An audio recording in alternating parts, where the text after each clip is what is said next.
There's a river that splits the town in two. Neon lights hum where the shadows grew. Brick by brick, they built their life, where the suits shake hands and the ravens cry. Paradise ain't free, it comes with a toll. They'll take your heart, they'll take your soul.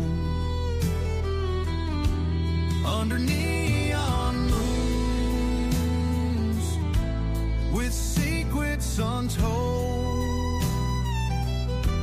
paradise ain't free, and it chills you cold.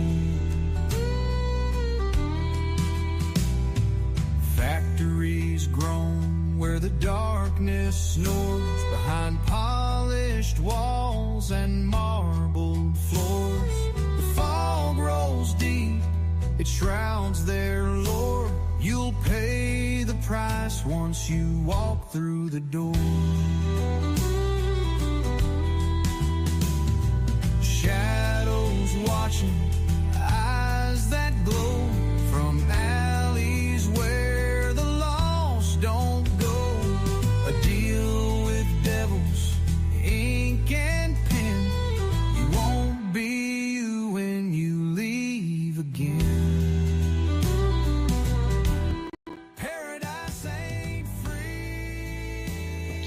Well, hey there, family. Welcome as we start Old Gods of Appalachia here on Wednesday night, based on the podcast The Game by Monty Cook. The new expansion coming out soon, actually. This time as we go into the depths of a new city called Paradise, rests on the state line of Tennessee and Virginia. We will get on into all of that and meet our characters as well. And it chills you cold. Their voices hum. So,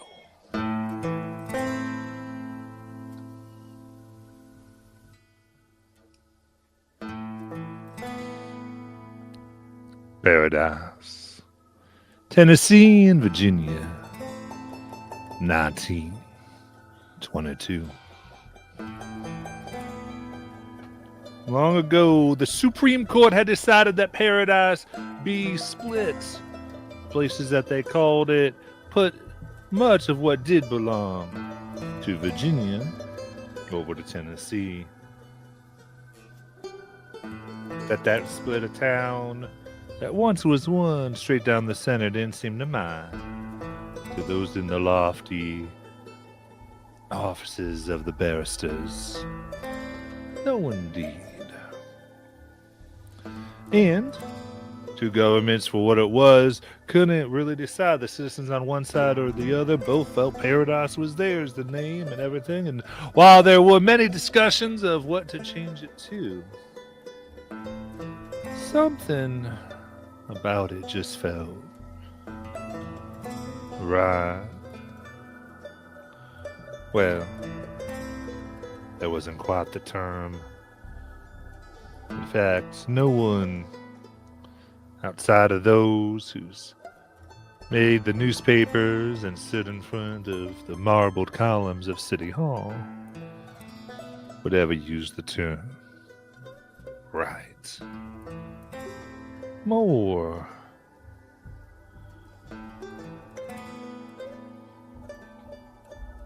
It seemed necessary.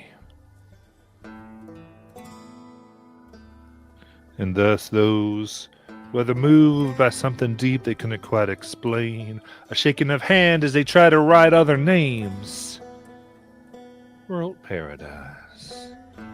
Others who had a stronger will, well, there were other ways that they were encouraged to stick to the line. And thus, the Twin City of Paradise is lit by the river, the neon light showing you which side was which, was born. The duality of this place, of Appalachia itself, all at once being a place where you could have something that's truly yours, that the people can't touch. Unless, of course, they know which palms to grease. Unless you be remembered that ain't nothing of this land is truly anybody's. Rather, this land, these hills, the dark shadows that still clog the hollows, and even the town and city of paradise. You belong to her. And thus, as we begin our tale, we go down the main street, you could say. Here people cross, and depending on which way you're going, you are either going down Main Street, Virginia, or up Main Street, Tennessee. There are many, many shops here, offering all types of things. Shiny jewelry and dresses. Woo! Better than even Grandma could knit. And many have been lured into these places. You don't need Granny, you don't need Ma to make you food, you don't need any of that. And the fact that they don't quite use the same scavenge roots, the things that always kept you from having nightmares, or from nightmares having you. You don't pay that in no mind. Not anymore. You've gotten used to it, haven't you? The shiny, the noise, the way you can really be yourself. Ways that might have gotten looks from those back home in the hollers, or wherever it is you did come from. In all of this, today, the sun has just begun to set, putting its red and golden light down the street. And there walks a man.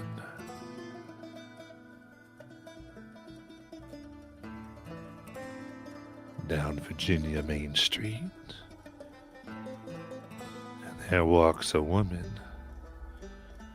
Up Tennessee Main Street. On a course that might find them meaning. Both have purpose. Both have thoughts of the other. One terrified of being found. The other ravenous for their quarry.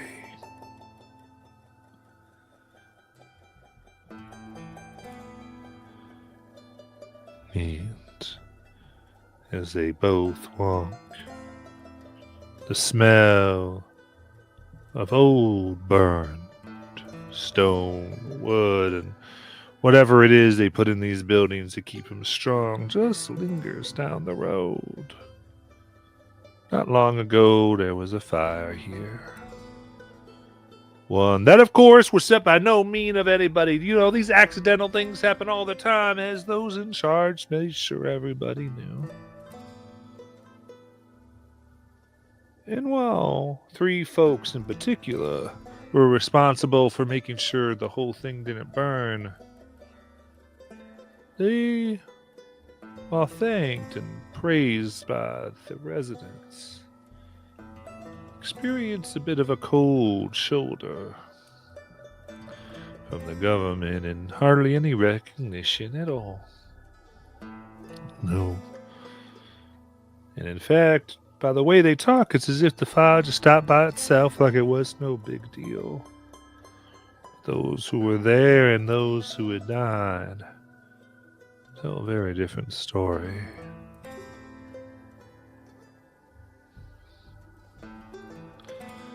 And then there's one thing that those three don't talk about. Not with any but each other. A strange wooden box, black as night, as if that was the color it should be, the grain somehow pushing out in a gray. And even though it had come from the fire, from a building that had almost fallen, a wall that was pierced, it was shined and polished, as though it had come from a storefront. But when touched, it was as if soft and wet coal just blackened your hand. And one of them just thought it best to keep that between them for now.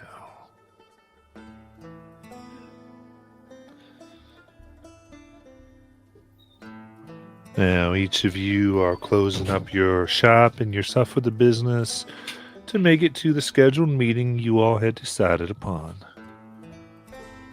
Right out there in the street to then go to, well, wherever it is you want. So with that, please tell us how you are closing up and how you go to meet your fellow citizens of paradise.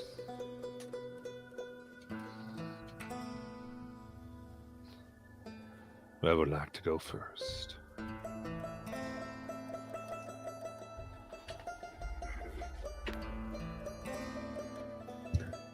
Hi, Fire. I can start if you want. So, there's a shop on the street. Has a telltale little red sort of cross emblem on it. A few other symbols, typical ones you see outside. Things like either a pharmacy or a medical center. It's the little neighborhood apothecary. And coming out is a sort of average looking man, not particularly tall or short. Short brown hair, wire rim glasses. He's wearing over his normal sort of work outfit, his work suit, a rather large long overcoat, which you can't really tell from the outside, but the other two probably know that the inside is lined with all sorts of little pockets and pouches and little places where he can keep all sorts of various herbs and knickknacks and things that he uses when he plies his trade. He's carrying, as he further locks up, he's carrying his doctor's bag, which is full of even more odds and ends. This is Harvey Doc Goodman, who has never called himself Doc. It's what everyone in the neighborhood started calling him after the incident, as he spent most of the time during the crisis just patching people up and trying to keep everyone on their feet. Truth be told, he's not had a lick of medical training, though he doesn't advertise that fact. And locks up the door, looks around, checks that he has everything, and starts walking towards the agreed upon spot, seemingly oblivious to everything around him, which is only half true. He is paying attention to his surroundings as he walks. He just gets distracted easily.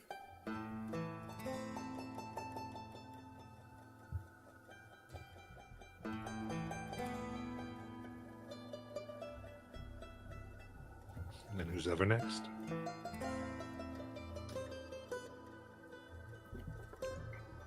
I'll go.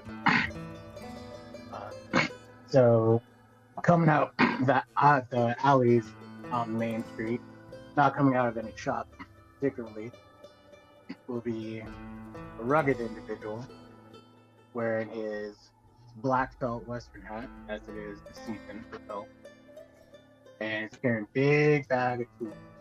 I'm so sorry, but you are so quiet. I cannot hear you. That better? Yo, that's way better. Yeah, I'm sorry. I was like, what? No worries. Like... No worries. New headphones, so happy. So, rugged individual coming out of the alleys on Main Street. And he's wearing his black felt hat, as it is the season for black felt. Coming from, lived and born in Cheyenne, Wyoming. He's now traveled to Tennessee, to Paradise, to search for something different. And doing that without really a nickel to his name, except for $50 lucky coin, he's become the handyman of the town, trying to find odd jobs, plumbing or pipes need fixing, whether it's carpentry, anything he can do, anything he can work on with his tools, he's happy to try. He's wearing his jean jacket, and inside his jean jacket, carrying his cigars and matches, and every time he passes a person, he tips his hat, then howdy, knowing he's got to be the one to try to network in this town, and also heads towards the agreed spot, ready to see if people that so far have been the ones that are truly welcome with him. Okay. Cool. So on the road is a cute little. Would they have like lights? Like they have electricity at this point, right? Yeah. Am I crazy? Yes, there's electricity. Okay. So would they have like decorative lights? Sorry. Oh yeah. Not. I'll just say that they do. There you go. Now you get it. Yeah. So on the street, there is a cute little shop. And it has decorative lights. There's flowers in the window. There's flowers, there's lights, there's also like little wedding clip outs and stuff like that. There's also a #1 wedding planner of the year pasted on the window as well. There also seems to be a few books in there. And so it's called Everything Nice. You know, like pumpkin spice and everything nice. I thought that was cute. I thought that was clever. So out comes the woman that everybody knows as Addie. Adeline grew up in this city, so everybody knows her. They know her for many reasons. One, because she's always helping other people. She's always super nice to people. She's always giving out help and stuff, and she's also notorious for putting all of the couples together. No one knows how she does it, but it might have something to do with the books she holds in her hands, and like the book she is now holding in her hand. She's kind of just like coming quietly to herself as she locks up her shop. And she's kind of like got this dreamy, far off look on her face. Like she kind of has her head in the clouds and doesn't come back down unless someone talks to her. But she is, a few people she walks by, like every person she walks by says like hello or something. Because she's the town, like the city matchmaker. Like, come on guys, like know who she is. But she's gonna say hi to everybody, and she's going to make her way to the meeting spot. She has super long and wavy auburn hair. It's kind of not the norm here, but she prefers her hair long.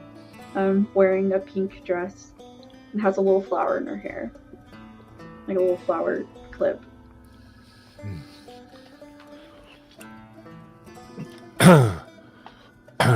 Oh, indeed.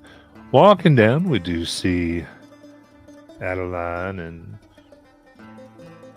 Zev and Harvey, as you see your walk, you also see the familiar sight that you've gotten used to being in a company of men getting a swift elbow to their ribs from their lady companions. As she walks by, and they inexplicably turn their gaze to this woman who shows off all convention and seems to not follow the sensible ways of the other women of Paradise and the surrounding areas, but given her unique talents, she has been accepted for what she does and put off, but it is never a shortage of sore ribs and aching sides to those who walk on the street with their honeys. But you are on meat. Wait, I'm sorry. Like, are they saying she's a bad person? Don't look at her. Like, why are they like getting like jabbed in the side? Like, I'm sorry. Because they're with their wife or girlfriend and looking at another woman. Oh, okay. You're Purdy. No, okay. I thought it was like, yeah. Look at her. Put a ring on it. You know, like she's the matchmaker. Like that's what I was kind of thinking at first. But oh well. Well, who knows? It could be many ways one gets jabbed, but Okay. I was like, what is it's going on? probably a combination of all of that. Okay. Harvey takes note of all the young men who he will probably show up the next morning at his apothecary with sore ribs and belly aching about something.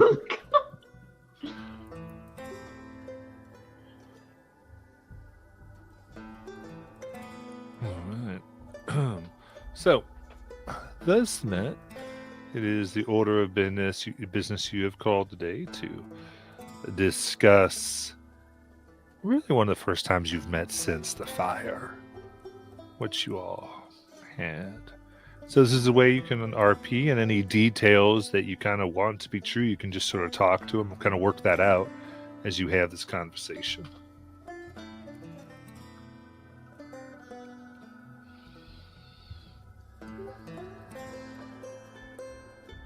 Unless you need some more direction.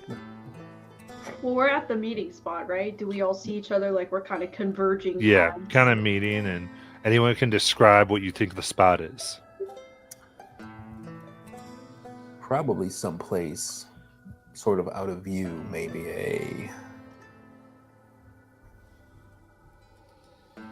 would there be like a cafe or... Yeah, that's what I was thinking. Cafe, like outside.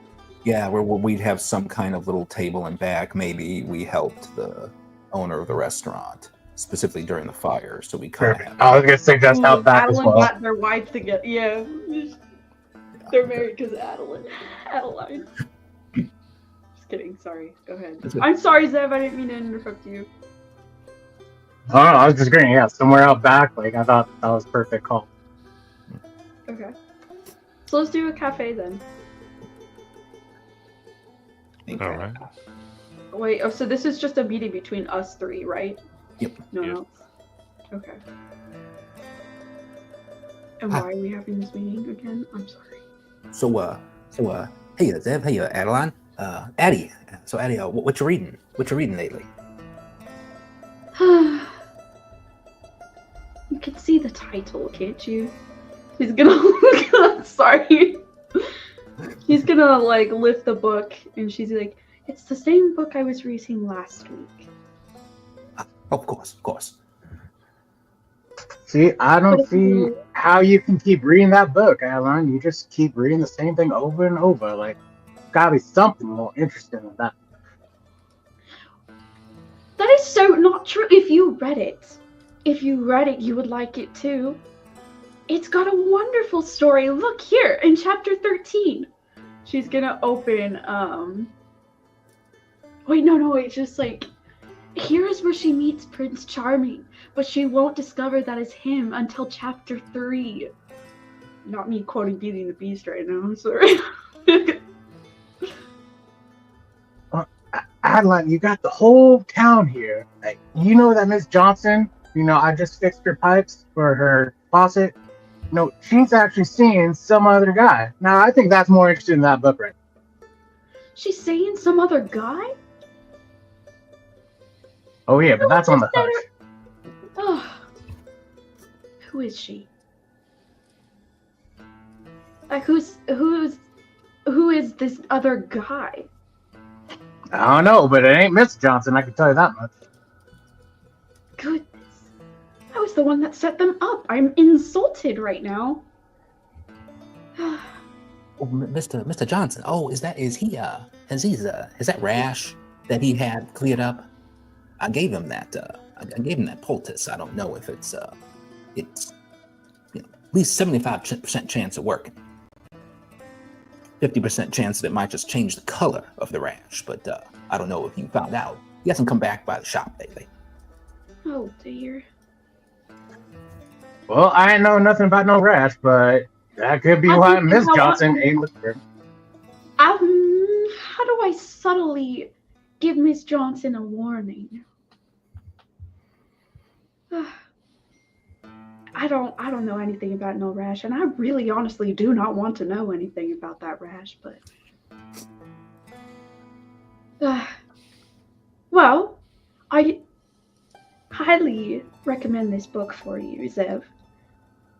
I definitely hope you read it at some point. It's really, really good. It's really, really worth it. Reading books and stuff, I read somewhere in this book, in the science book that I was reading, that it increases the amount of wrinkles you have in your brain, which increases how much cognitive ability you have. Isn't that amazing? So the more you read, the smarter you get. Not that you're not that you're not smart. I'm not saying that. I mean, okay, so yeah. Now, I know that what you mean, Miss Adeline. I know I ain't book smart like you, but I do know a thing or two traveling across this country of ours. And I like my smarts, and I respect your smarts. I just don't want none of your smarts. I'll get you one day. Promise. Well, what have you been up to, Harvey? I feel like it's been a while since I last really talked to you. Oh, doing this or that. Mostly trying to deal with some the leftovers, the burns, the burns that people had. Some bad ones, but it's always busy. Always people getting hurt somehow. But haven't had as much chance to go and get out of the town and restock myself. But I'm still got most of the supplies I need, so it's not too bad. Yeah, well, if you ever need any help or stock, and I can put some funds together, help you. Oh no, that's fine. Most of the things I need you can't actually buy. Mostly I have to go prowling and picking them myself. Really? Really? Can I come with? I've recently got this herbology book, and I've been reading it recently, and I would love to go out and help you. I mean, I guess. Sorry. Harvey gets a really sort of wide-eyed, sort of concerned look. He goes, I don't know if you'd really enjoy that, Addie, based on the last time you saw me go prowling. Oh,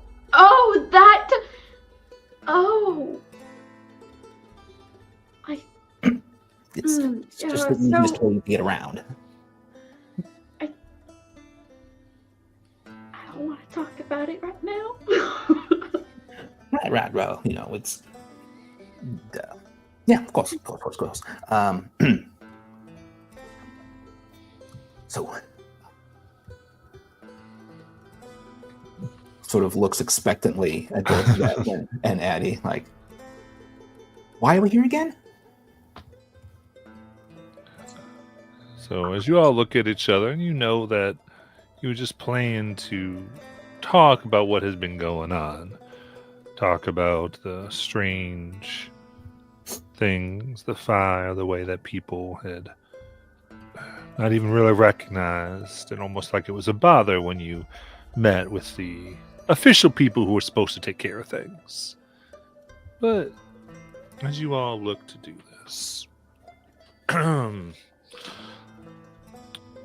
y'all can have one experience point for a GM intrusion. Jeez. What we do? What I do? We didn't push the story along enough ourselves.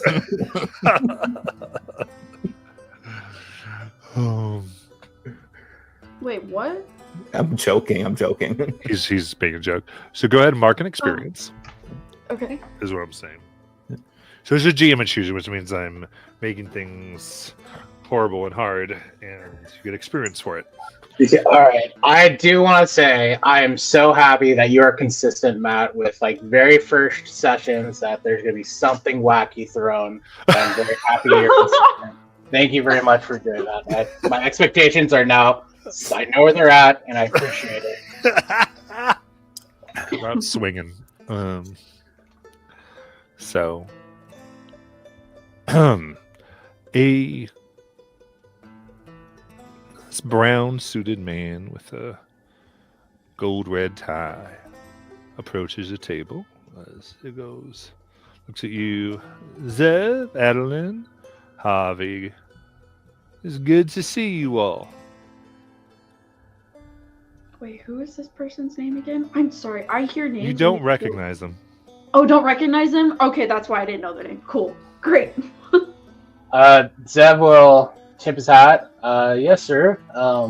I don't believe I can place where we've met you, but you seem to know us. Ah, indeed. Well, now you can place me in. I'm happy to say you have been served. As he puts an envelope down upon the table. 3 envelopes. Each official marked with the seal of Paradise City. Funny enough, each envelope bears that of Tennessee and Virginia. And looking in, there is a slew of fines that seem to be rendered upon you. Especially you, Zev, things like destruction of property for tearing down walls that you did to rescue people, breaking down some doors, and encouraging others to do the same. And especially some of the younger folk that you use for the fire, they put you in for corruption of minors. All with a series of fines that can be paid at the week's end.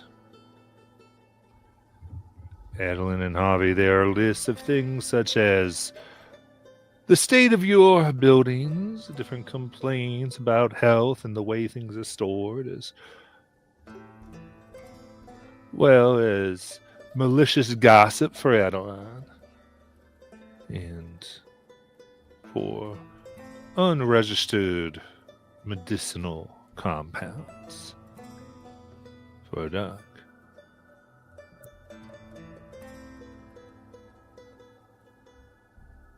The envelopes thus placed, the man goes to leave. But you can do whatever you want.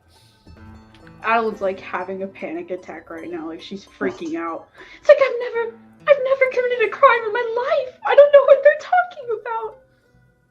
Does it say who is serving? Like who it's this? The lawsuit is from? Like is it the city of Paradise or like certain individuals? Like who's the plaintiff? It is the city of Paradise. Okay. Both cities.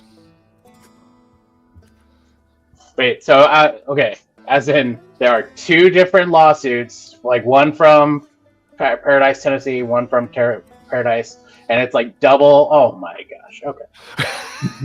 All right.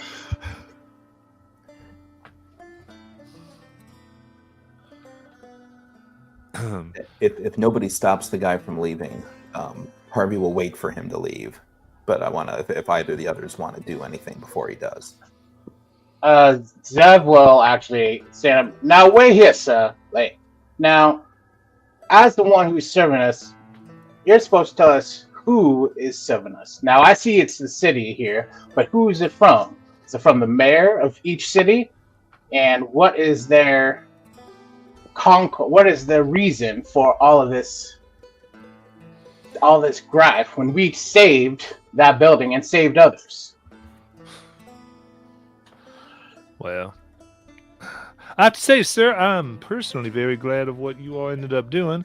I have my job, and you can see it is partially due to concerns raised by Barrow and Locke mining and railroad combine to the city for damages it done. And see here, you've got the People's Society for Clean and Righteous Living lodged a complaint, and it's all right there, as well as Commissioner of Buildings. And well, like you said, the mayor's, as far as why, well, they just hand me the paperwork, sir.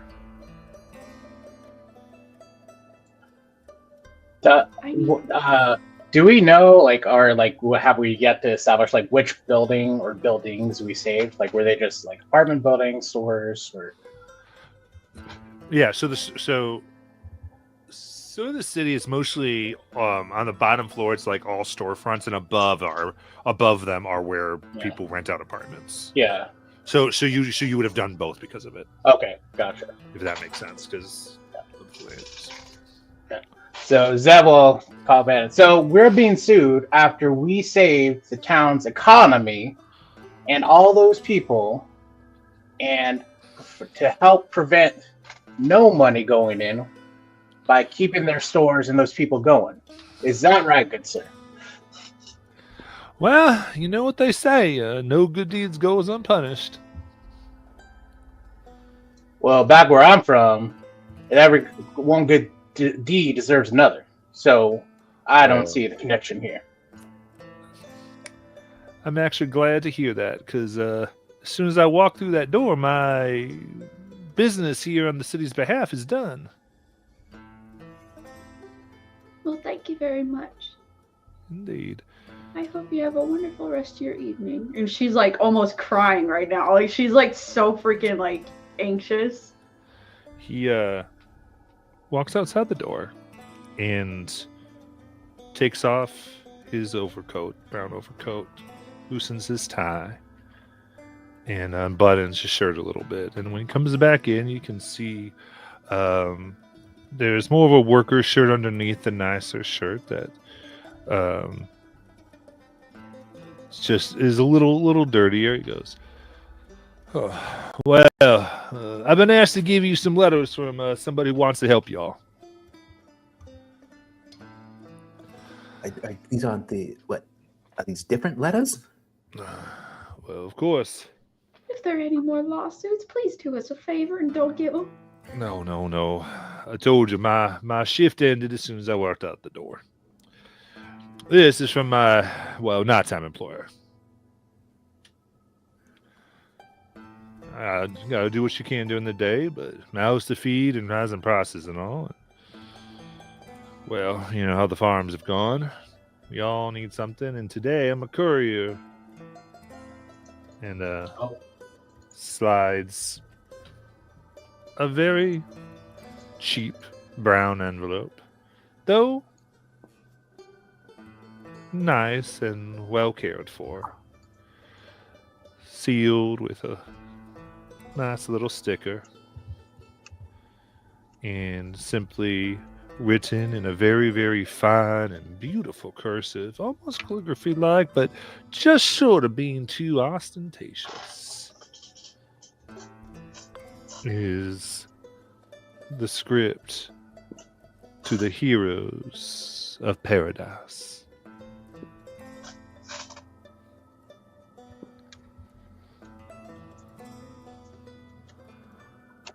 So Zeb will look at the courier and say, well, even though I don't respect your daytime employer, I do respect you and try and earn a living, so you have my respect for that. Thank you so much, sir. Of course. Yeah, and I wouldn't let that sit too long.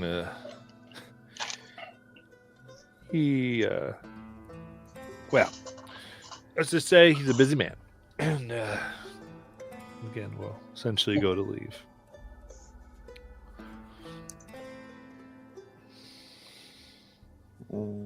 Once he has sort of left, even with the shift, Harvey wants him out of earshot. Harvey kind of leans forward to the other two and says, "So, what is it? What does it actually mean to be registered?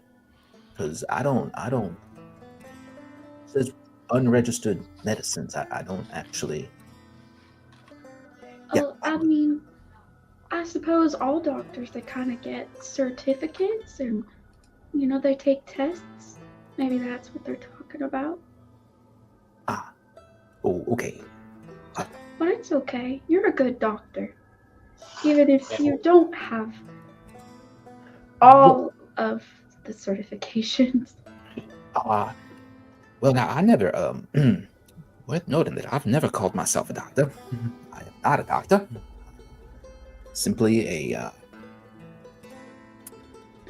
helper of health. Sure, that makes it sound much better than what I was going to. Well, I don't know about you guys, but I don't know how you guys are completely calm about this situation. I think I'm a little not. Is this really what people think of me? Like, think of us? No, Miss Adeline. Now, you're from here, and you've lived here your entire life. I know. I come from far wide. I know Doc isn't from here. But I can tell you that when folks don't like strangers and they don't like people coming in, they're going to do some things that you just disagree with. And it's not a reflection on you, it's a reflection on them. Ain't that right, Doc? Oh, could not have said it better. And I mean, the it's hard to tell. This doesn't seem to be people from our little neighborhood here that are serving us.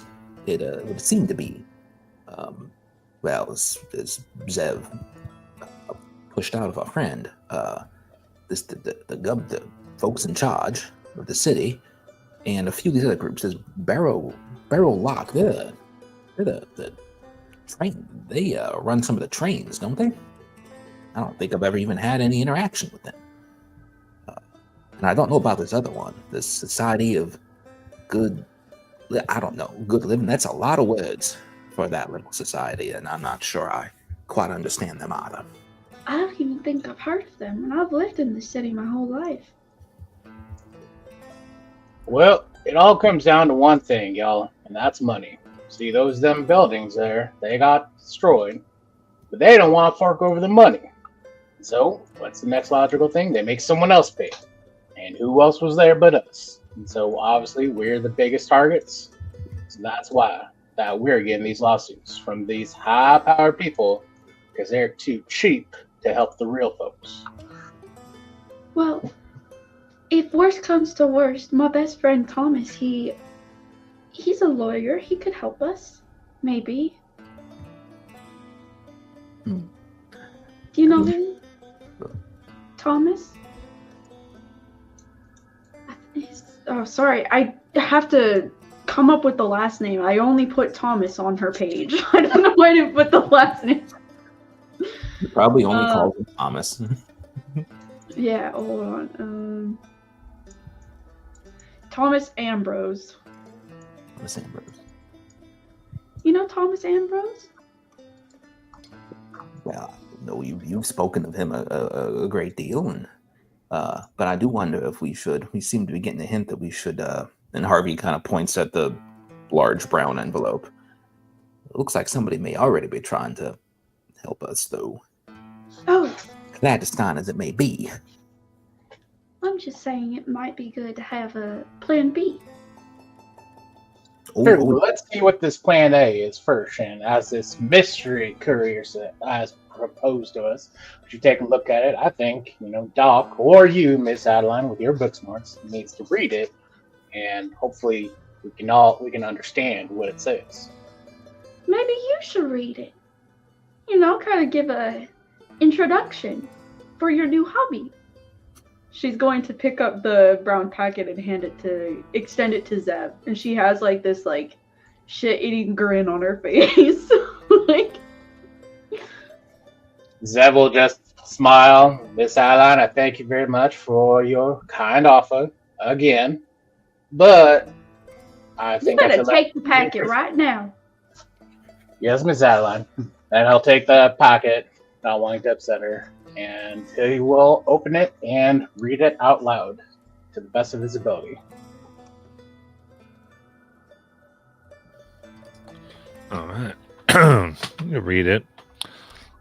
Says, to the brave heroes of paradise, both sides.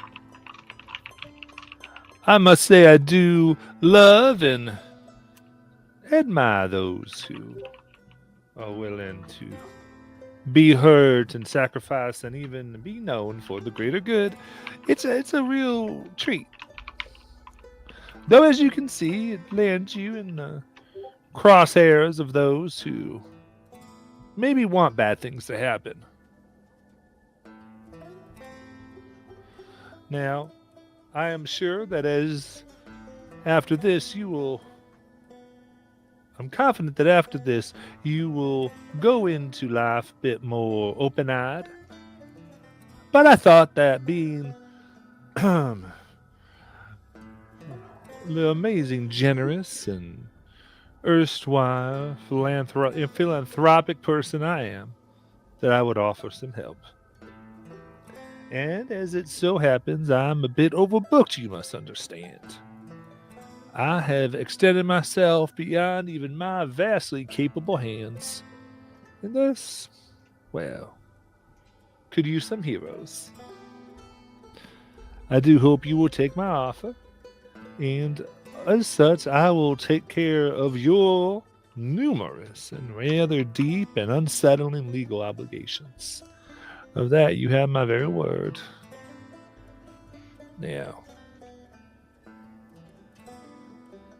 being so thoughtful as I am, I have given you two choices that both had two individuals who separately had asked, and I had agreed to my help, not realizing that they were going to be needing at the same time. There's a man,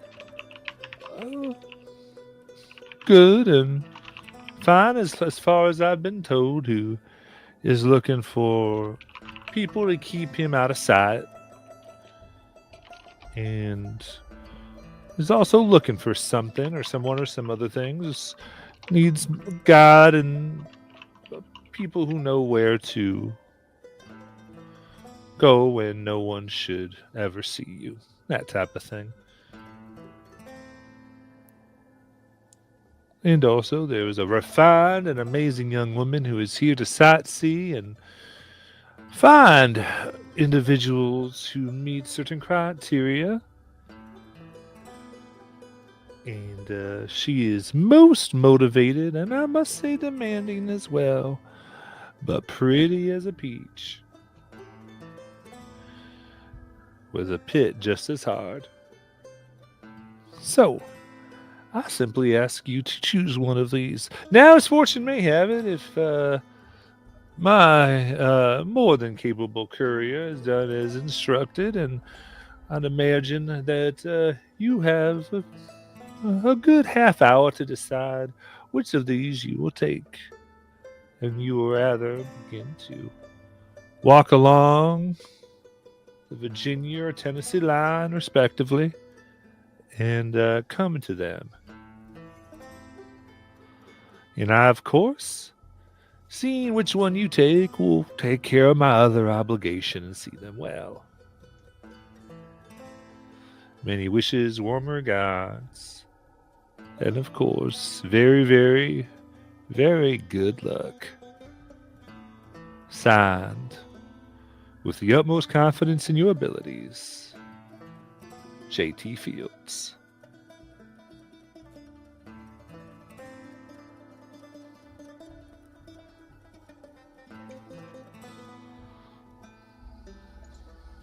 Okay, this might be a new player question.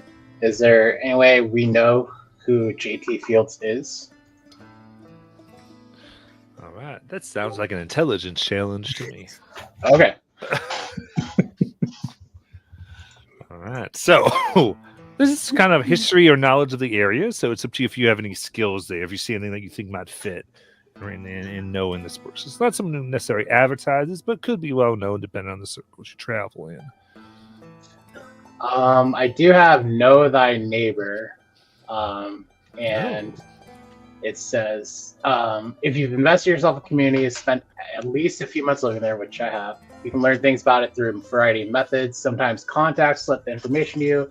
Other times you're able to draw conclusions simply by what you can see and hear. When you use this ability, you can ask the GM one question about the community and get a very short answer, and it's an action. Oh, yeah. Well, there you go. You want to ask me a question? Okay. Make sure you just mark off the points for the ability. How much does it cost to activate? 2 intellect points. All right. Do you have an edge in your intellect or no? Do I have an edge in my intellect? No, I do not. Okay, so it'll just be 2 straight intellect points. So spend them and ask a question. Cool.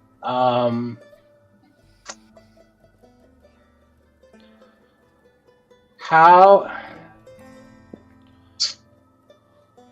It's just because it's one question is tricky. How is JT Fields known throughout all of Paradise by everyone? Like, how does the whole Paradise City know of JT Fields? Adeline also, like, she knows everybody in this town due to her background, so could she help him a little bit, or?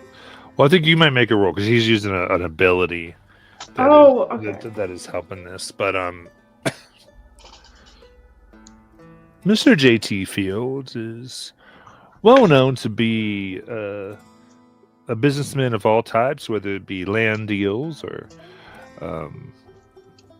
making sure that you did run him to a little bit as someone who makes sure that you get the handyman you need.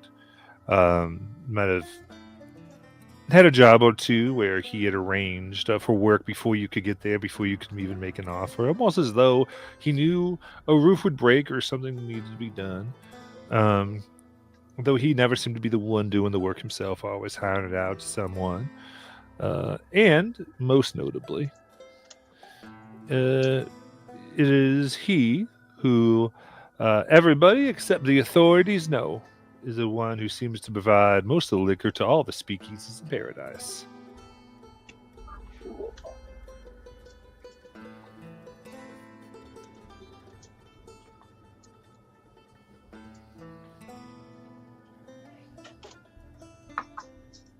Okay. Can she try to roll a little bit, or would he just tell them that? I don't know if, like, he's... Oh yeah, for sure. Sorry. Yeah, that would no. JT Fields, I've heard of him, and he's the reason it's hard to get them jobs, because he seems to know when everything's gonna break, and it's hard to get established when he's running around. But I have heard from rumors that he's the one who gives all the liquor to all the speakeasies, and I, for one, thank him for that. Mafia. He's the mafia. Sorry. Now, if you would like to try to figure out or come at this a different direction, we can certainly roll Adeline. Or do whatever.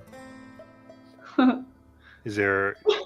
Sorry. especially from maybe Adeline's point of view, is there something that you think like she may have met him in a different context, or maybe even met him, maybe, or not met him, or you can kind of... Again, it's just kind of cipher. You feed me the thing, and then I give you the how we resolve it. Okay. So she's very observant for the most part. Well, she has good perception. Like, she's trained in perception. So she can, like, see things about people, kind of read their body language. So when she's down on Earth, when she's doing her matchmaking thing, I think that she will notice specifically how each person interacts with each other. Like, she might have been curious about him, because I get the feeling from what he said that he has, like, an interesting aura around her. She would have been curious, and so she would have observed him for a second. she might have even said hello or something. That's just kind of her personality. Is just she's very kind, saying hello to everybody, try to make them feel included. So. Mm-hmm. All right, I like that. Sounds like an intelligence challenge. You said you're trained in perceiving and perception, so that can definitely ease the rating here. Yeah. Yeah, perception. She also like has really good like pleasant social interaction, putting others at ease. So would that help like in that situation? Like she put him at ease with her kindness, and so he like let his guard down, kind of. Certainly. We'll Okay. add both of those in, and then is there any effort you want to put in towards this?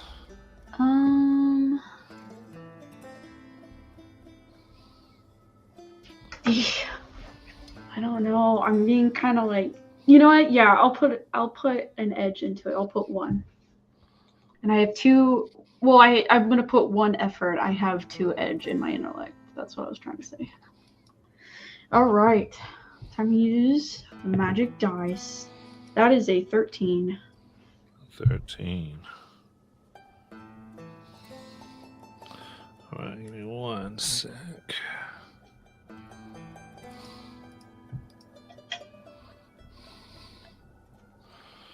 All right.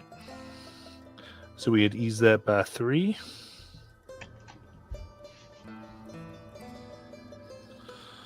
All right.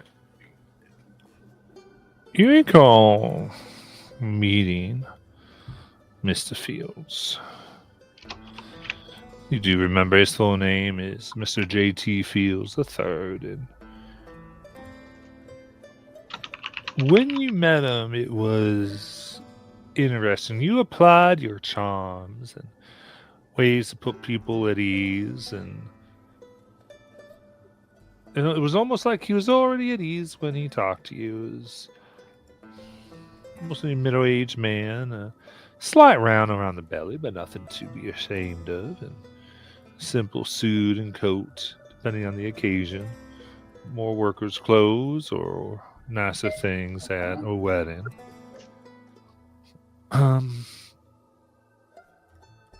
But it was almost as you were trying to get in, he would push against you, and you more than not found yourself, despite your vast experience, blushing, and he would quickly excuse himself and get out in a way that just seemed slippery, like you weren't able to get much information.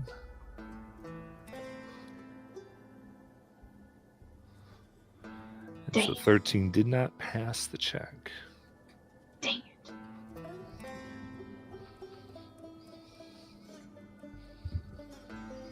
What was the check?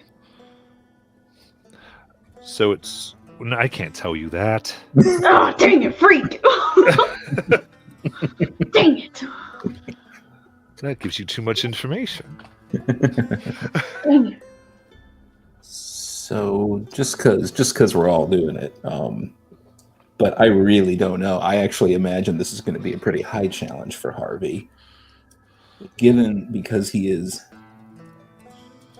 as I discussed with you, Matt, he is hindered in certain aspects of what he does, but he is trained in geography and history. Okay. So I'm wondering, in terms of something he may have stumbled across in the past. All right. I'll take the history.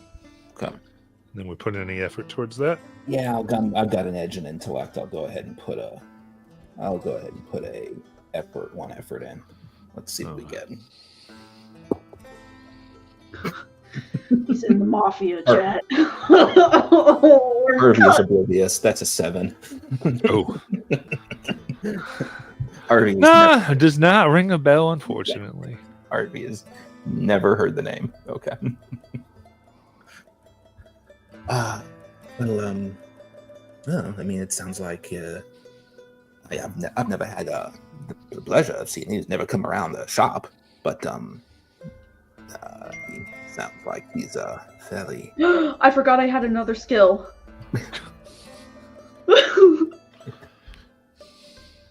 Perception, gaining trust, pleasant social interaction, and putting others at ease. Okay. Well, there's usually only one skill counts per roll. Dang it! Never mind. Freak. I'm sorry. Go ahead. He seems quite a man with a lot of influence, which would, given our predicament, as much as I appreciate Miss Addie, your faith in me, I am fairly certain I will not be able to pass any of the tests they would want to put me through. So, I would say we perhaps could use somebody with that kind of influence on our side. I don't know. But is it the right kind of influence? And it comes from,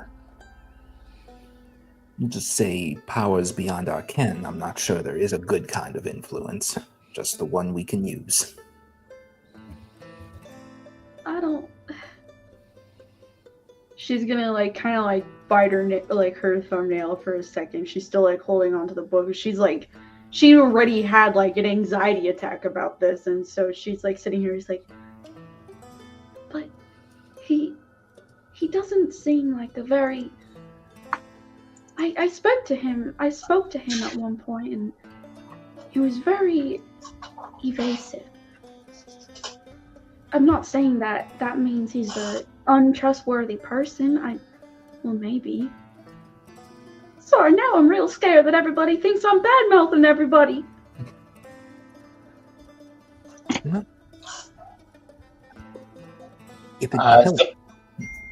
Go ahead, Phil. I heard you just say, I mean, if it does help any, we are being given a choice here, and there are two different things we're being asked, and we can have the discussion about whether one or the other we are more comfortable with. That's true. And as opposed with this here Mr. J.T. Fields or dealing with the mayor and townsfolk, well, just like this here coin, and I'll take out his $50 coin. There's two sides to every coin of people who run these towns, as I've seen in my travels. Sometimes one has a better reputation than the other, but they both are aligned with the same ideas of trying to run and help this town of what they see fit. Now, I don't know Mr. J.T. Fields. I do know he has really good liquor, but that still, with looking at these options, as Doc has said, that might be something that we can explore, especially with this woman that is motivated to go see the sights. That sounds pretty easy to me. Right. It said she is seeing the sights, but she's also looking for somebody. Was that there's something in there about that as well, I believe. I mean, I wouldn't mind. I mean, the alternative is this gentleman who seems to, for lack of a better term, want to disappear. That I do know I won't be able to help with, because I just got here and I have no idea how to get out. So that is not something I can help with. But if you two are able to do that, I'm more than willing to assist and help where I can. That's kind of out of my skill set. Look, I know how to make myself scarce. I can't. Yes, I've never been able to help anyone else do it. So, he gives side eyes to Adeline, the prowling, and he makes like almost a little cat claw with his hand. Her face is gonna go a bit pale, and she's gonna look away. He is trying to be comforting, and he's failing miserably. Yeah, clearly. So, as I was saying, perhaps that seems straightforward. Then, do we seem more inclined to help the this young lady in town? Well, what if she's trying to find the man that's trying to disappear? Oh, that would be a beautiful love story. And she's like, sorry, she's the romantic, guys. Like, something you would write in a book, which you should read, by the way, Zev. Oh, sorry, I'm getting off topic. Yes, let's help the woman. Let's not help the man. All right, I agree with Miss Adeline. Doc, how about you? It's one or the other to me. I'm not as I know a little bit of the area from some exploring I've done in different views, but not in a way that I think this young lady would be interested in. At the same time, I'm not sure. Like I said, I'm not sure I'm be good at hiding somebody. So I am more than happy to go on with whatever the two of you would like, and I will help in any way I can. Well, yeah, I think we should help the woman. I'm not equipped to make anybody disappear. I make people appear in wedding magazines. All right, let's head on down to the Tennessee Paradise then.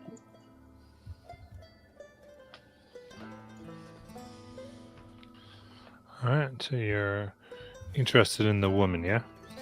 Yeah. Yep. Correct. That's verifying.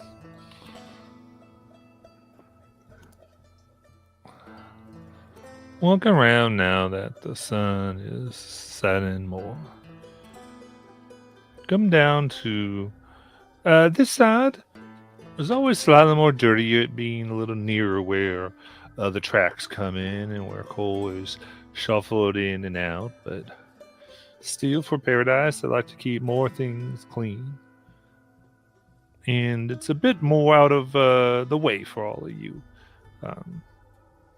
There are businesses here, but the business folk here are, well, a bit too much like business and a bit too not enough like folk. You could say. Competitive and downright mean sometimes, but also makes it what a lot of people think is some of the best type of thing, though expensive, especially for those passing through and taking into Paradise rail line and all that. And walking down from this, with her eyes straight, you see almost, well, paler woman, young by all accounts, gorgeous blonde hair with a modest, large white hat down a very neat and well laundered and kept white and black blouse that accentuates herself very nicely without inviting anything. As if to say that she knows exactly how she looks, and if you look too long, she's going to be upset with you.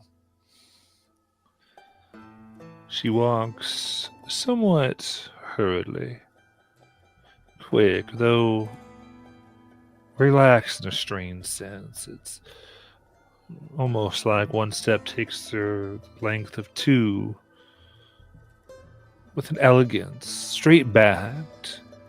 All the signs of preparatory school shine on her as her eyes move back and forth. You can hear her muttering to herself, even from this distance, as though her voice carries oddly along the brick buildings. Where is my escort? He shouldn't be late.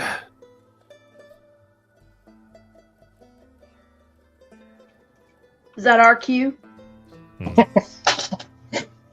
Zev will walk over and he'll take his hat off. Say, ma'am, my name is Zev. This is Miss Adeline. This here is Doc. I believe we are here to help you and get you where you want to go.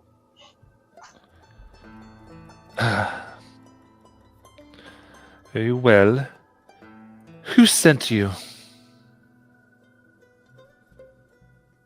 I believe his name was J.T. Fields, ma'am. I see. Mr. Fields think I'm someone to be pawned off on lowly help. Fine. As long as you are indeed helpful. Oh, I don't think he's pawning you off. I think he has your best interest in heart. Do you now, sweetie? I don't know him that well, but I like to think so. Very well. I suppose that will do. I guess it will have to do. Zev is your name, and what should I call the other two of you? My name is Adeline. Adeline. You can just call me Addie, though. We're gonna be spending some time together. Might as well, like she's like trying to be like, we might as well, like we could be friends, Miss Addie, Mr. Zav.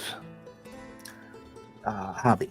Javi Goodman. Everyone calls me Doc, but call me Javi. Doc. Very well. Then I am endeavored to meet you. Polly Barrow. Well, Miss Barrow, it's very nice to meet you. And however we can help you, that's what we're going to try to do.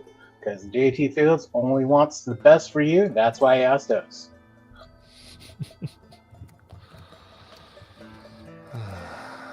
Well,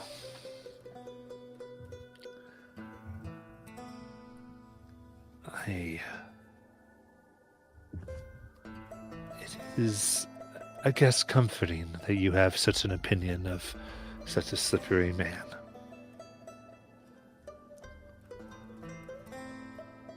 Well, it's better than the alternative, right?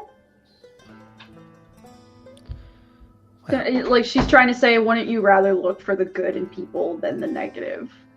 That's kind of what she's saying. She's like, I would rather not think of him as a bad person. I don't know him. So I guess it depends on who's good we are talking about. So, I need a place to go. The usual accommodations are not available to me. So, I need a place where the walls are thick enough for nights, so my nighttime activities aren't heard. Can you find me such a place? perhaps there's a few hotels here, motels, and they're pretty nice. And if those don't work out, I suppose you could stay with me as well if you'd like. I'm not sure. She's like, she thinks everybody hates her. Like, she's like, I don't know. So, Harvey has spent several nights, like since he's been living in this city, turning himself into a cat and wandering. What's the chances that he knows which buildings or which like boarding houses he can't hear through the walls? Like which ones he's not able to eavesdrop into? Yeah, I think intelligence challenge sounds like perception. Okay. Have neither trained nor hindered.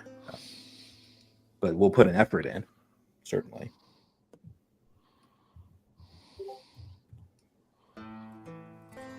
And I'm looking around. Yeah, he doesn't have anything else that'll help. So he'll just be eased once.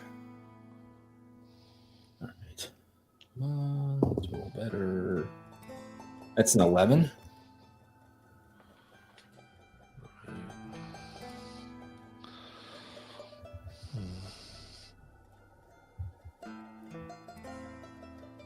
Well, from your wanderings, you know there are usually really two places come to mind. That is some of the nicer apartments where things are meant to be kept extra thick, where dignitaries might stay, or certainly those who seem to work for Baron Lock specifically will sometimes be. But It's very public. Everybody knows who comes and who goes. And then, closer to where, the way the river runs, there's a certain section that's almost an island unto itself, and that's where it's just harder for the regular patrols and the police to get to you, and it's made people have found extra things such as mattresses and what they can to have buildings be more secure, more quiet.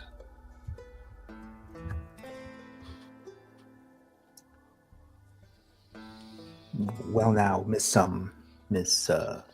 Polly, I believe I might know of a place that could be what you're looking for. I've had to, and he has a moment where he realizes he has to explain how he knows about this place. House calls. I've had to make a few house calls to folks who didn't necessarily want prying eyes or ears on what had been going on in my field. He raises his doctor bag to kind of raises the doctor bag and like points at his face, like smiles. So perhaps something like that would be of use. Well, a man of medicine. If you find it suitable, then, well, let's hope it is. Show me. I don't have time. All right.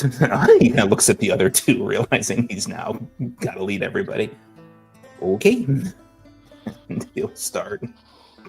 All right, Miss He's Queen. intimidated enough. He'll just start walking in the direction. Perfect.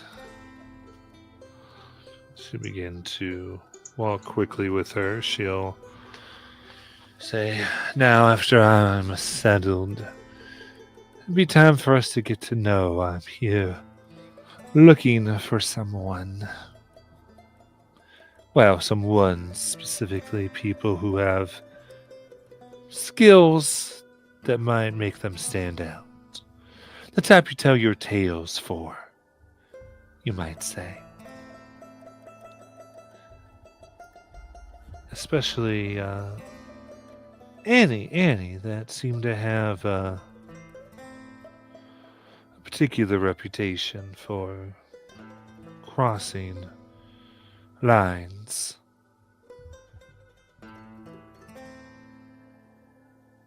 It's just sort of the people I need. Did you say crossing lines? Mm-hmm. I'm sorry, like people with interesting skill sets? Is that what she's saying? Seems like it.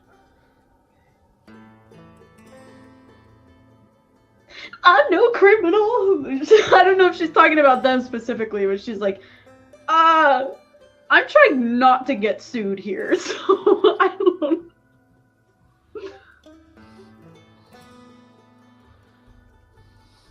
Someone help. Well, Miss Polly, so whose lines are we talking about? Because lines are different for every folk. Must I be obvious? You said he wanted the best for me, yet he sends people who can't understand simple instructions and questions.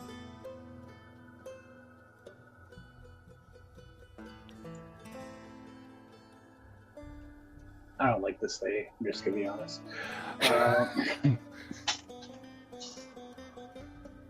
Well, we just want to make sure we get everything right for you. Of course. And by this, I think you may come and without too much, you're able to show her, and you can see to the right people. She not hiding herself too much from any of you. She, in her exchange, to say, someone tells her they have a piece of a building. She goes, "No need. I'll take the whole thing. I might need to be separate from those I entertain." Right, I understand. And I assume this is enough for you not to come calling.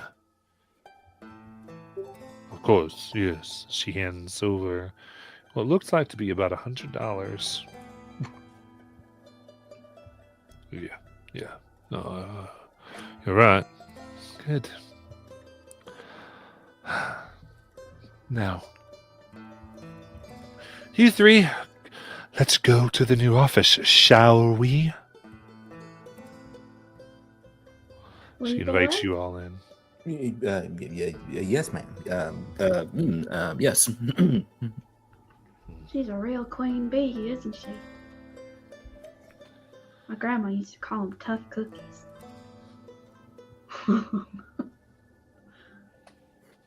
Now, Mr. Zev, Miss Hattie, down. Yes. I have come to paradise to accomplish a few things. I have some meetings,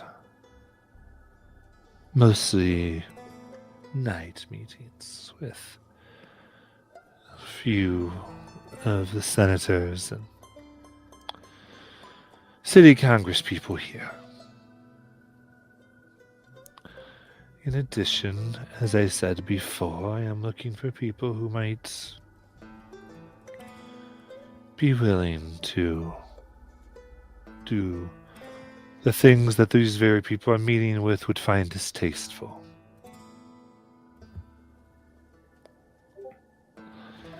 Now,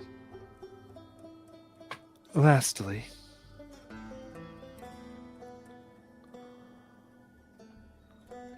there is an item that was stolen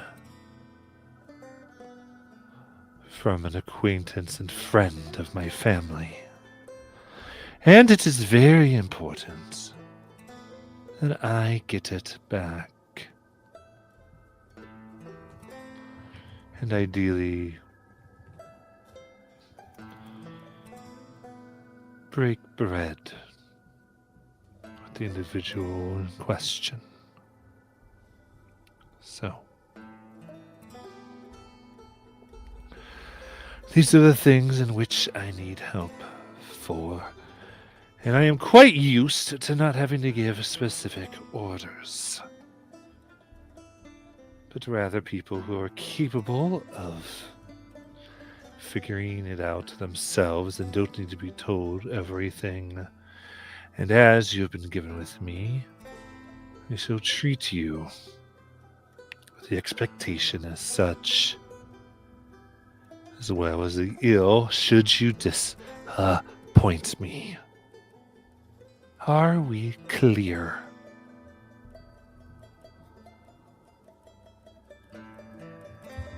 I'm intimidated in real life. Like I'm gonna cry. Like, oh wow, is she calling me stupid? Like Clear as a magnifying glass.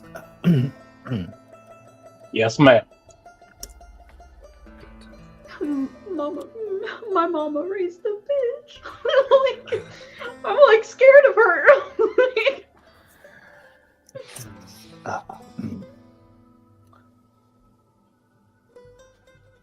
I don't want to talk. You guys are gonna have to talk. I'm scared.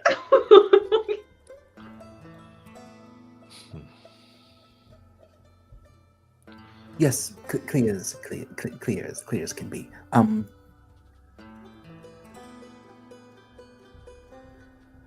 sorry. I really hope you don't mean that you want me to do things that are distasteful or steal something back.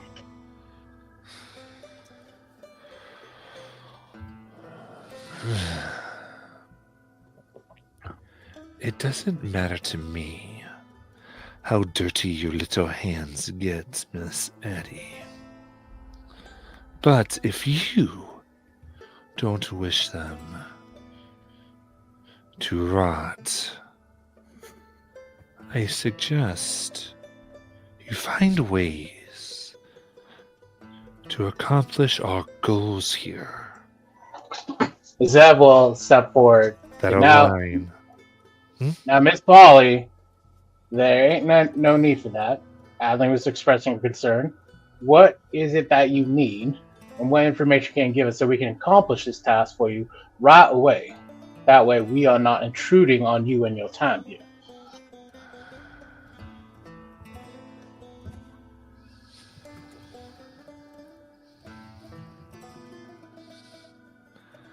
She sighs.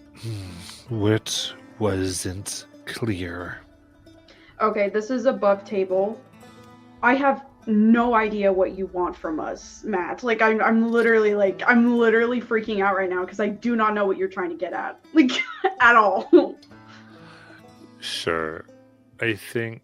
Well, so if we're above table real quick, because Harvey was going to ask just one thing of her, just because the only thing I wasn't clear on. She said she has to meet with senators, but she made it sound like that was going to happen anyways. We didn't have to bring senators to her. Yeah. It's yeah. the other So two things. and what she's doing is she's trying to give her very, very broad goals, and she expects you to help with them how you can. Right. Okay, For because sure. Yeah, she said like doing things, but she said she was looking for an item that was stolen, but like we don't know what the item is. Correct. So if you want to get a little bit more into that, you can. So this is so yeah. If you would like her to elaborate, we can definitely go there. She is more. This person is just very much like feels like she's been clear, but she hasn't been very clear at all. Got it. okay, I'm gonna lay down the law. Gonna lay down the law. Here we go. Okay. I hope you're ready for me because I'm pissed. Like, you don't treat me that way. No.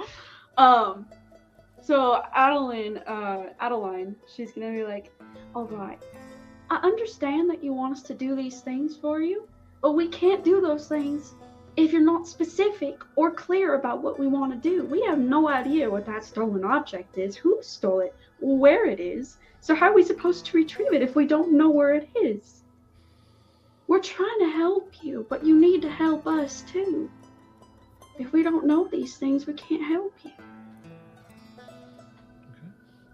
Give me an intelligence challenge, please. Oh, I'm scared. Because that's her thing, like putting people at ease. Like, Yeah. Leadership too. She's got leadership. Or persuasion too. Persuasion. She's got all of those things. Got all of them. Any Ooh, effort? I don't need to because I got a nat 20, guys. Oh, nat 20. I got a nat 20. First session, heck yeah. Heck yeah. So exactly. We need to push a little bit against her, which is very good to get a roll. That's usually what we're trying to do. So, nat 20. So major effect is the rules for Cypher on that. So she looks at you, Addie. Let's see. Her mouth turns upward into what some might call a smile. But you can see many people who can move their lips into an upward curve and it never reached the eyes or even their upper cheeks. It's forced almost like the mimic of one. Used to put people at ease who probably should not be so. You read that very well as her eyes, now in this light, look almost black. Very well. Miss Addie. The item in question is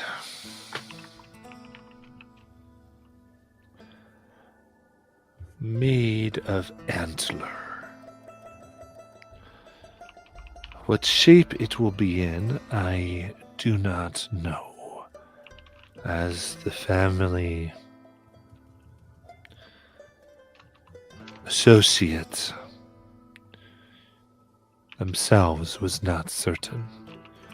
Only they are certain that it is in, might we say, circulation.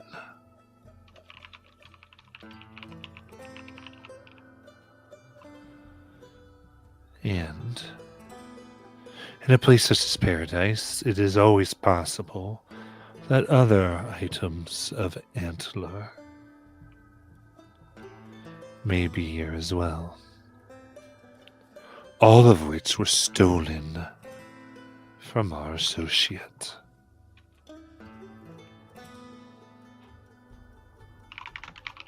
That is what we are specifically looking for. As for the people, if you're so inclined, besides the skill set, ones that will likely have this item and any others will have some type of mark upon them. This might be, I've seen it take many forms. A mark, brown or black, shaped like a crescent moon, for instance. Maybe a streak of red on the face akin to lightning through the sky. Something that's just odd enough for you to pay attention for too long.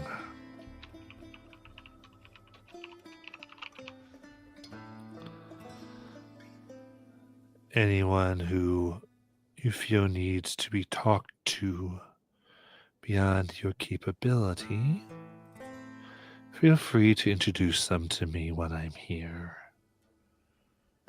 And I will make them a guest.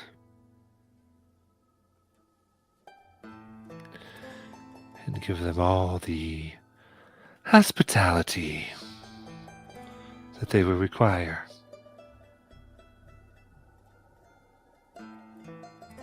Well, thank you. I'm sorry. I know I was a bit rude, but I really do want to help you. But thank you for the information. I will take that into account, and we'll keep our eyes peeled. Results, Miss Addie. And there will be no offense taken. But lack thereof is offensive indeed.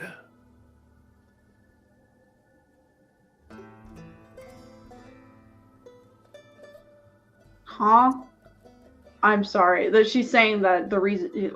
I'm sorry. I'm cooked. I'm scared of this lady. Like, I'm terrified. She's saying as long as you produce results, everything is good. And if you don't, then maybe she'll decide that was more offensive than it should be.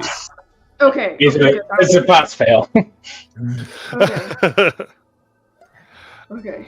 I'm sorry. Sometimes I can play a character and it could be more confusing than it needs to be. I apologize. Oh, you're okay. Yes, most that absolutely makes sense. Yes, and he'll look at Addie and Zev and kind of give a sense of we should probably go, unless there's anything else. No, yeah, Addie's gonna give everybody like a thumbs up. She's like, "All right, let's go." She's literally gonna take both of their arms and start walking away. Yeah. Zev will tip his hat with his free hand. Ma'am, see you soon. Harvey will slip out of Addie's arms and let Zev and Addie leave the room. He only stays behind for a brief moment. Enough of what is said has tipped him that there's things going on here that are not fully natural, we'll say. At least he thinks. So he's going to tip his hand ever so slightly, not about the big thing, but I'll use an intellect point, and he's going to just say to her, and if you ever are in need of, as you said, a medicine man, you may, of course, use my services. And he takes out, he's got little business cards that are really just like his name and the scrawled out address of where his shop is. And he points the card towards her, and he uses hedge magic to make the card float to her hand. Just tipping his hand about. how much he might understand what's going on.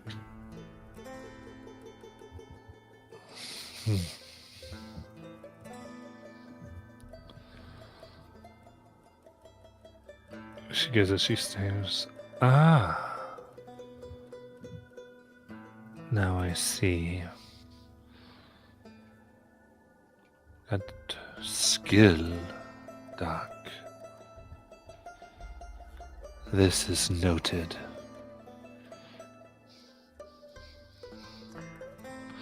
And Doc, when she smiles at you, she actually shows her teeth. And her front teeth look sharp.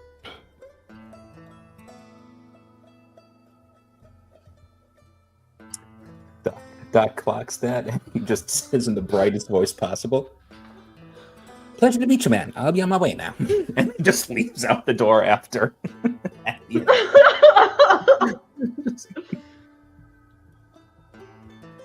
He's like, yeah, no, bye, dude. See you later.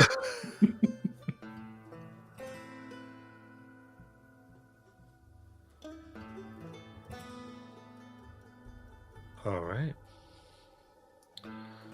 And what would you all like to do? Okay, well now, this, I will just say that this turned into more than just showing a nice lady the sights of town, I would say. I definitely agree.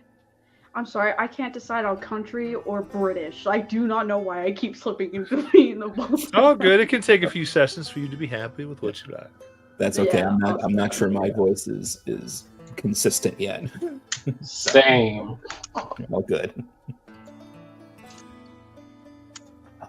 So it does seem that we have a couple things. We need to be on the lookout for some types of people. We've got a little more insight to that. Marks, tattoos, something, that sort of thing. And we need to find something made of antlers.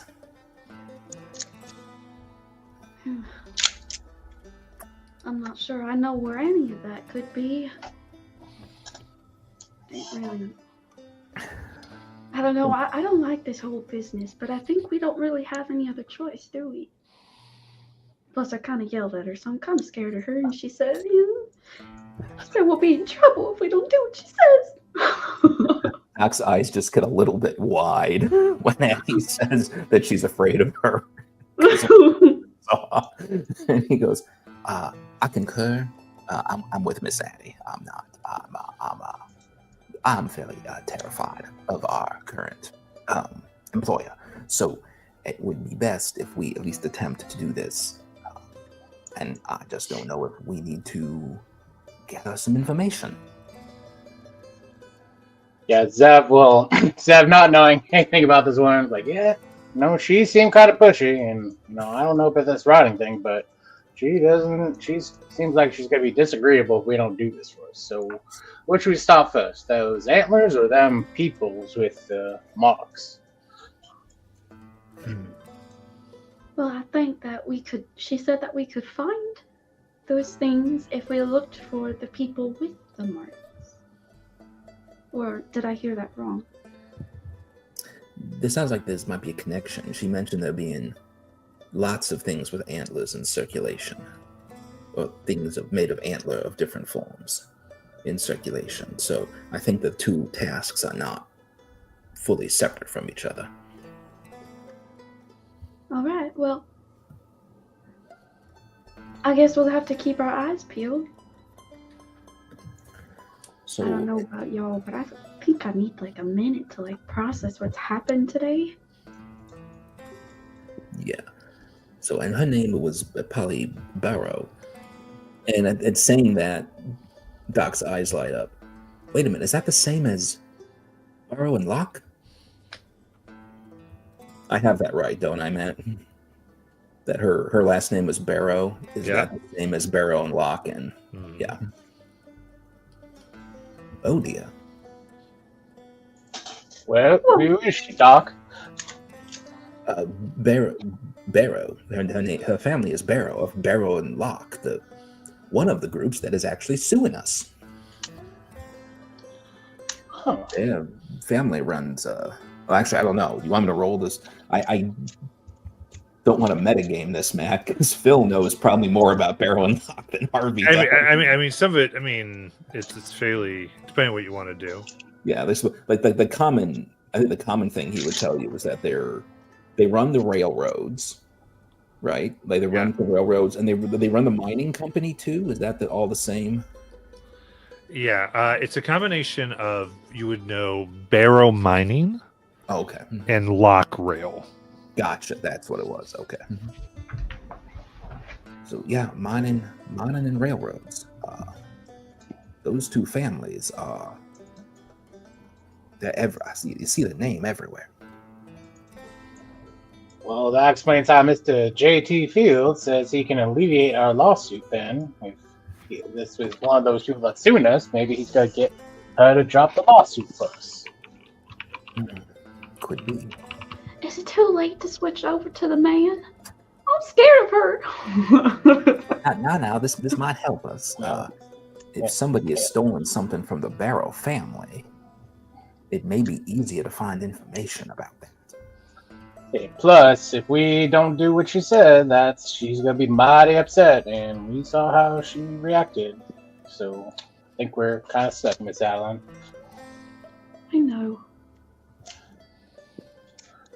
All right, well, then I guess we got our plan, right? Insofar as we have to gather information, I'm not sure exactly the best way to go about doing that.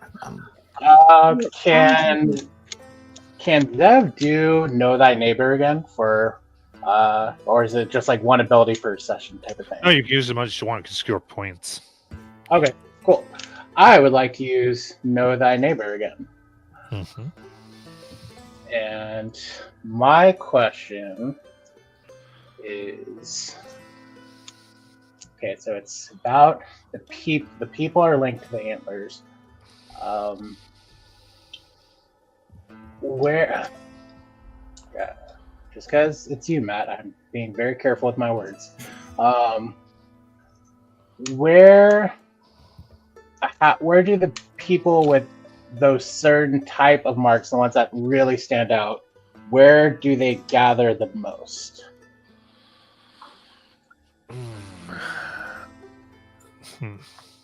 Okay. I think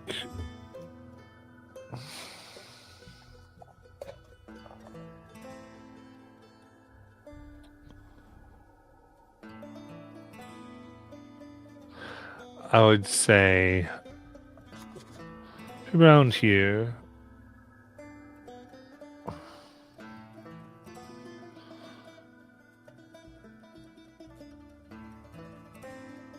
I say most anybody, the places where anybody gathers the most would be at speakeasies, dance clubs, or church services.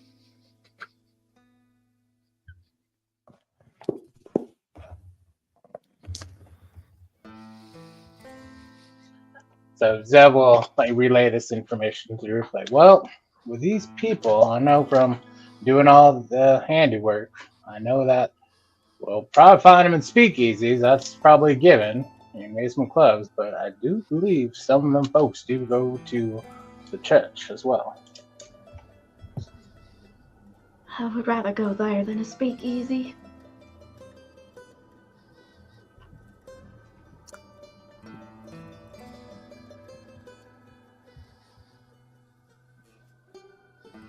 So yeah, let's go to the church. Let's look for them at the church, guys. Let's do it. All right. So it just so happens that in such gatherings happen at night.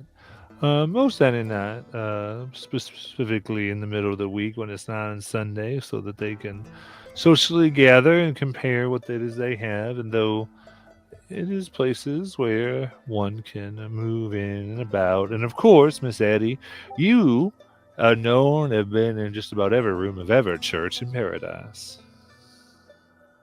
Yup. That's the person she is. So Hey, when I was a kid, my mom said the best place to meet girls was at church. So that works. That tracks for me. Look, neither of the two of you are gonna get this. As I'm just sitting here giggling, Matt, thinking about one of the first things our initial group did was go to a church, and what that started. Oh no! How Wasn't cursed was bad. it? Let me know. No, it wasn't bad. It was a running joke that became something else. Okay, so you say she knows where the churches are, right? So we can just hippity hoppity over on that property. Or it's nighttime. I don't know if they would be open, right? Just... Yeah, basically, What you can move your way over there because there would be a gathering right now. Okay, cool. All right, then I think Adeline would start to lead them. The entire time she is still holding this book, but the pages are a little rumpled now because she's holding it so tightly. And that's saying something because she always keeps her books in pristine condition. All right. So in that case, you'll go to the nearest one that you think you might be able to go and about and find people. And yes, we want you all head and find yourselves a bit more relaxed after the rather intense encounter with Miss Paula Barrow. We go back to Miss Polly, who sits on her floor, legs crossed, various things about her. Her hair fully let down.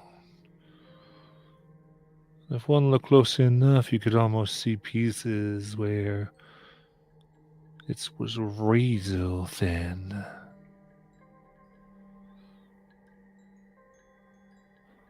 Bits of things that almost look like blood around in shapes that's best not to look too long, lest you can't forget them.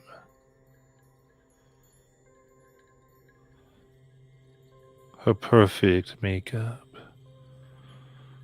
perfect posture is broken as she sweats. It says through forced and locked muscles. Yes, yes, Daddy. Yes. I will find it. I understand.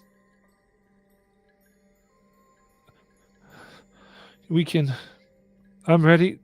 If you want to send what we need, as she screams. This pain racks her body. There is a pop in the air.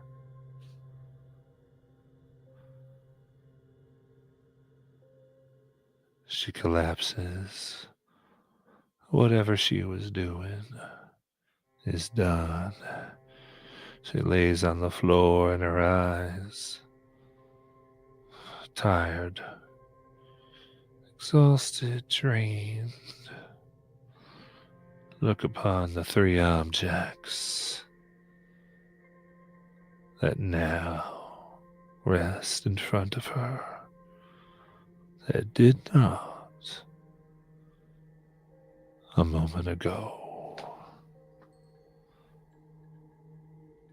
And we're in there for tonight. I feel so sorry for her. No wonder she's mean. Sorry. Not family.